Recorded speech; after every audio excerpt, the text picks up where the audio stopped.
Então aqui, né, eu também mudei as ideias de como que eu vou fazer esse spin, né, o nivelamento de um tema que eu acabei de estudar, né, agora que eu voltei a usar fone. Porque ficava muito extenso, me incomodava bastante, não era legal para mim. Então, as ideias são vou vir aqui para nivelar o tema, né, nivelo o tema aqui com 10 questões, e nas questões que ainda assim tiver dúvida, porque é bastante frequente que isso aconteça, né? Mesmo tendo acabado de estudar o tema, assistir a aula, preparar as questões no Med curso ali do Anki e, e lido os temas na apostila, mesmo assim ainda restam dúvidas em vários casos, né? Então nesse caso aí eu vou... Ah, não dá mais pra fazer aqui o que eu fazia, né? Agora tem que abaixar de fato. Não dá pra baixar só no fone. Ah, então eu vou deixar aqui no volume que eu suporte aqui. Mas deve ficar baixo demais, né, no vídeo. Mas é melhor, né? Porque tem menos controle.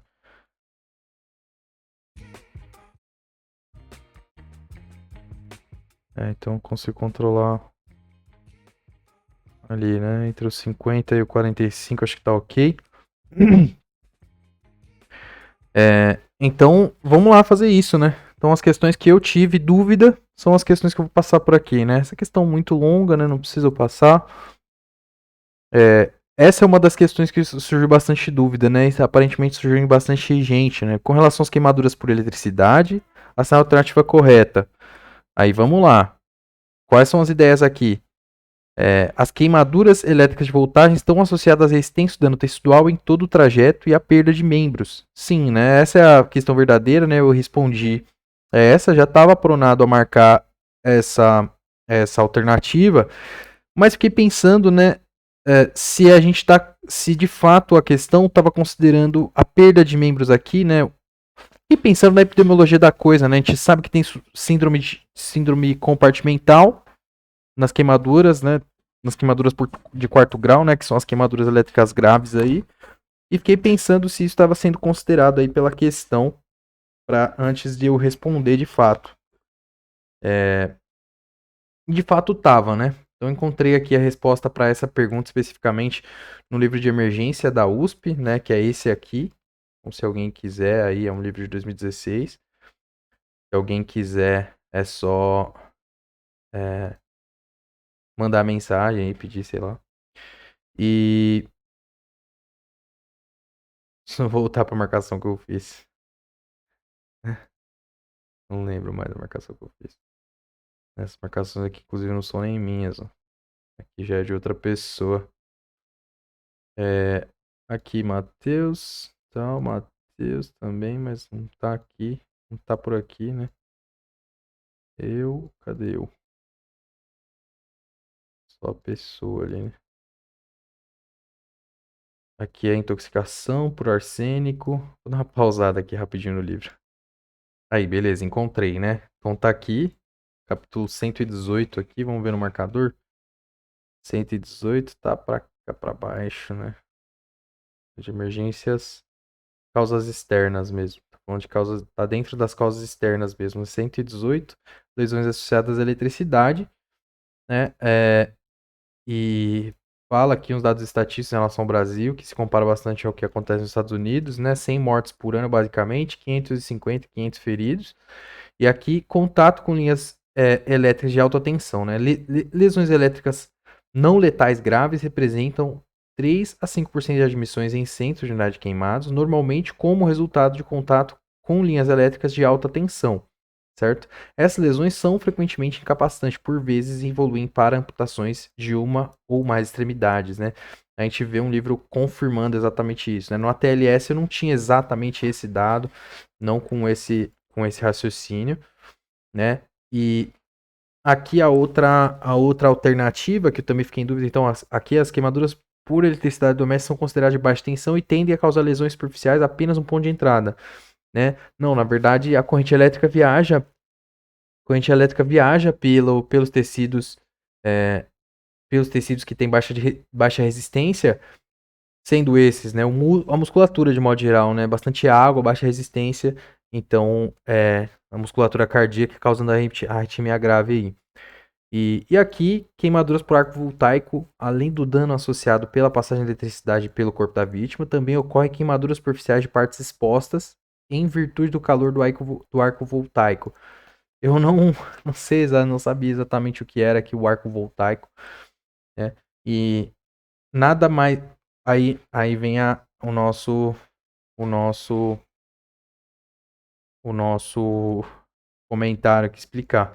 O arco voltaico nada mais é do que um curto-circuito, né? E é essa ideia aqui que eu não encontrei no livro ali e tal, não tinha essa conclusão, né? Caracterizada por um fluxo corrente através do ar, né? Curto-circuito caracterizado por um fluxo de corrente através do ar. As consequências são queimaduras graves, segundo e terceiro grau, e não queimaduras superficiais, né? Então, tá aí, né? Fica claro. Fluxo de corrente através do ar, será que a gente está falando de raio? Não exatamente, né? E aqui já questões mais simples, né? Agora, aqui me surgiu dúvida também e eu consegui, depois de um tempo, né? Aqui eu respondi conforme o que pensei mesmo, né? No tratamento imediato do paciente grande queimado, questão de 2022, qual a conduta deve ser evitada? E aqui a gente tinha hidratação abundante com solução cristalóide, né? E eu pensei que o termo abundante aqui estava sugerindo algo incorreto, no sentido de que num primeiro momento fazia-se, por exemplo, né, no trauma de um modo geral, no primeiro momento fazia-se 2 litros, agora faz somente 1 litro e a gente reavalia a resposta com aquelas ideias do tampão, né, de não lavar o tampão. E agora na queimadura elétrica, nas queimaduras de modo geral, na verdade também, né, o ATLS passa de 4 ml por quilo por porcentagem de superfície corporal queimada para 2 ml, né? Então, uma tendência em a diminuir o tanto de fluido que a gente dá para esse paciente no sentido de reduzir o edema, né? Reduzir edema agudo de pulmão e as outras complicações que a gente vai ter com edema, né? Então eu respondi essa questão, essa alternativa, e estava completamente errado no sentido de. Então é questionável de fato, aqui a hidratação abundante seria uma hidratação adequada, né?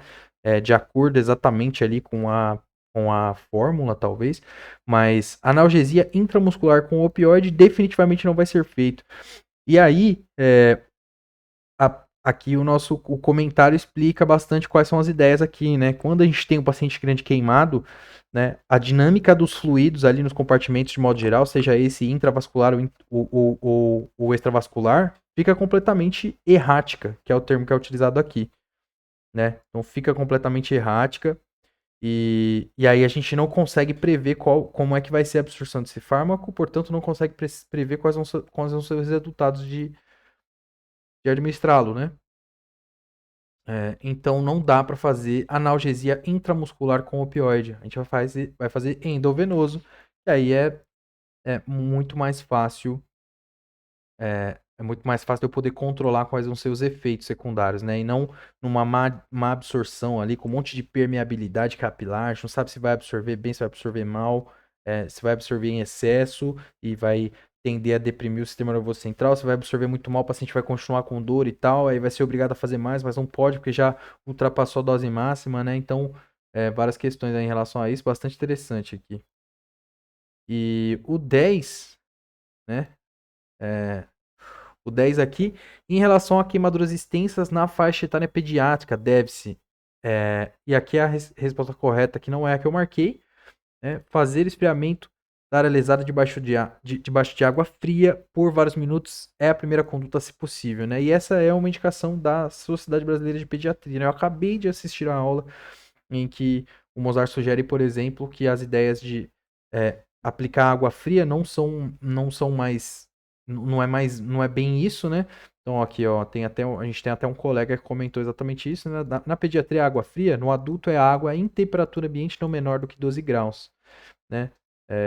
Tá aí. Então esse era o detalhe, né? Eu coloquei evitar o uso de analgésicos antes da avaliação médica, é muito importante para não mascarar o quadro, né? É, mas mesmo que fosse uma maldade, né? Mesmo que fosse uma maldade. E aqui, levar a criança imediatamente a um pronto-socorro antes de qualquer procedimento, eu não imaginei que fosse isso, né? Porque um dos procedimentos possíveis, por exemplo, seria lavar com água em temperatura ambiente, né? É o que eu pensaria. Um dos procedimentos, lavar com água em temperatura ambiente. Outro desses procedimentos seria queimaduras extensas, né? A gente está falando de coisa séria. Seria, por exemplo, pano seco, né? Cobrir com pano seco, evitar hipotermia usando panos secos, né? E não úmidos e tal. Mas não era isso era que é preconizado, né? E aí vamos dar uma olhada aqui no comentário. Vou até dar um pouco de zoom aqui para possibilitar aqui a leitura, né? Alternativa A incorreta, cuidado, pois essa alternativa é uma pegadinha. Se você ler rapidamente, pode cair.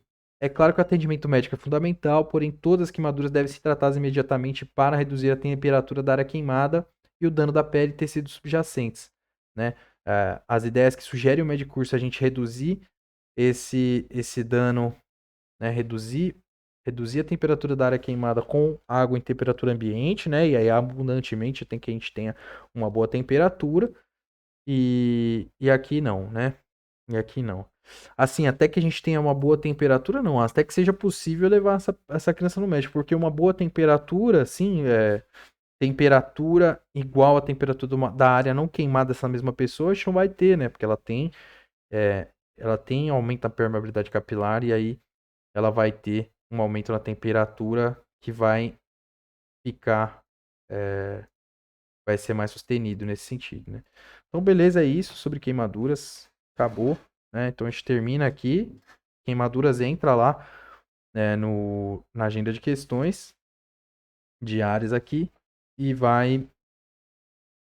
entra aqui na agenda de questões e a gente vai é, esperar que ele apareça aqui para a gente responder questões em relação a isso, né? E agora eu vou começar com a revisão das questões, né, fazendo essas mesmas ideias e tal, procurando as informações bonitinho até finalizar.